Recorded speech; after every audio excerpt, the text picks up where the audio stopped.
Well, Frankfort is not without its history, and in April, some of the city's historic buildings, including the Paul Sawyer Public Library, were hit hard by near historic flooding.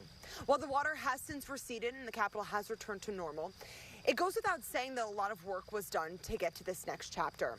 Tyler Melito joins us live from the library this morning, where staff members say they're happy to have turned the page. Good morning, Tyler.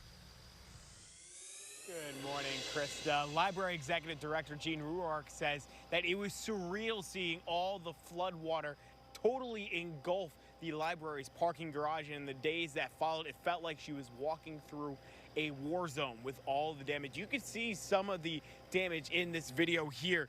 Water completely surrounding the building, getting up into where the parking garage and both elevators are located. The remediation efforts got much of the mud and damaged books out in a quick period of time, but Ruark said it took almost 3 months to get both elevators back online, and this changed the overall customer experience. But even still, people came out and supported the library. The library did a pseudo drive-through service for people to get books, and they got to share smiles despite the challenges for at least a couple of days. It's that level of support, Ruark says, makes her so glad to do the work that she does.